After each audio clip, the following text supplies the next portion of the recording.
तर आज पहाटेपासून परभणी, नांदेड, हिंगोली या 3 जिल्ह्यांमध्ये मुसळधार पाऊस बरसतोय। तसंच यंदाच्या मोसमामधील हा पहिलाच जोरदार पाऊस म्हणावा लागणार आहे, कारण परभणी शहरातील विविध भागांमध्ये रस्त्यावरती गुडघ्यापेक्षा जास्त पाणी साचायला सुरुवात झालेली आहे। आढावा घेतलाय पंकज क्षीरसागर यांनी। हवामान खात्यानं वर्तविलेल्या अंदाजानुसार परभणी, नांदेड, हिंगोली जिल्ह्यासह इतर जिल्ह्यांमध्ये आज पहाटेपासून मुसळधार पाऊस कोसळतोय।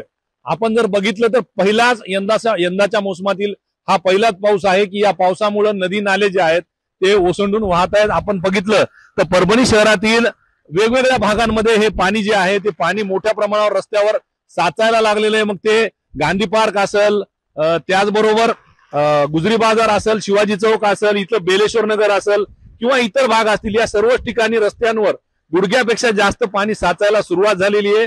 आणि येणाऱ्या काही दिवस पाऊस जो आहे तो असाच कायम राहण्याचा अंदाजही हवामान खात्यानं वर्तवलेला आहे। आपण जर बघितलं तर सकाळपासून आज पहाटेपासून परभणी, नांदेड, हिंगोली जिल्ह्यासह इतर जिल्ह्यांमध्ये पाऊस सुरू आहे।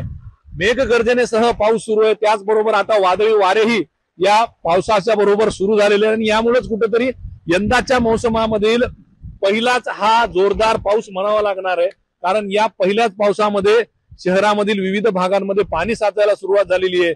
नदी नाले सुद्धा खळखळून वाहत आहेत आणि कुठेतरी दिलासाजनक हे चित्र म्हणावं लागणार आहे, कारण अजूनही मराठवाड्यातील विविध प्रकल्प जे आहेत ते प्रकल्पांमध्ये पुरेसा पाणी साठा जो आहे तो झालेला नाही। मात्र या पावसामुळे ते पाणी साठा जो आहे त्या पाणी साठ्यात वाढ होण्याची शक्यता आहे आणि यामुळेच हे दिलासादायक चित्र जे आहे परभणीसह इतर जिल्ह्यांमध्ये आज पाहायला मिळत आहे।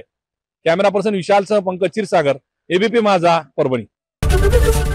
एबीपी माझा, उघडा डोळे बघा नीट।